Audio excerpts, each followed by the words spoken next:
તમે ઘણી વખત એવું સાંભળેલું હશે કે નોર્મલ કોલેસ્ટ્રોલનો રિપોર્ટ હોવા છતાં બી કોઈને હાર્ટ એટેક કે લકવો આવી ગયો. આવું કેમ થતું હોય છે? આજે આપણે આ વિડીયોમાં જોઈશું. હું છું doctor Swapnil Shah, lifestyle wellness અમદાવાદમાં વેલનેસ ફિઝિશિયન અને ડાયાબિટોલોજીસ્ટ તરીકે પ્રેક્ટિસ કરું છું. તમે જ્યારે રૂટીનલી હેલ્થ ચેકઅપ કરાવવા માટે જાઓ છો, તમારા બધા જ રિપોર્ટ થતા હોય છે. એમાં એક કોલેસ્ટ્રોલ, લિપિડ પ્રોફાઇલનો રિપોર્ટ બી હોય છે. એ નોર્મલ આવે છે.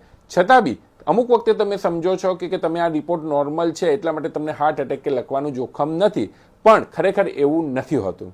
શરીરની અંદર હાર્ટ એટેક અને લકવો આવવા માટે મેઇન રોલ છે ઇન્ફ્લામેશન, એટલે કે સોજાનો. જો શરીરની અંદર ઇન્ફ્લામેશન કોઈ બી કારણના લીધે હોય તો હાર્ટ એટેક આવવાનો ચાન્સીસ વધી જતો હોય છે, કોલેસ્ટ્રોલનો રિપોર્ટ નોર્મલ હોવા છતાં બી. હવે આ ઇન્ફ્લામેશનને પકડવા માટે તમે જે રૂટીન હેલ્થ ચેકઅપ કરાવો છો એમાં કોઈ રિપોર્ટ જ નથી. આજે હું એ 3 ઇમ્પોર્ટન્ટ રિપોર્ટની વાત કરીશ કે જે યુઝ્યુઅલી જેના ફેમિલીમાં કોઈને લોંગ ફેમિલી હિસ્ટ્રી હોય કે ફેમિલીમાં વારાફરતી એટેક કે લકવો આવતો હોય તો એવા લોકોએ કરાવવો જોઈએ.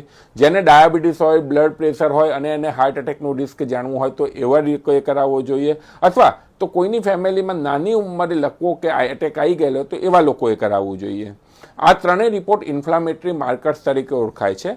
પહેલા રિપોર્ટનું નામ છે HSCRP, હાઈ સેન્સિટિવિટી CRP. બીજા રિપોર્ટનું નામ છે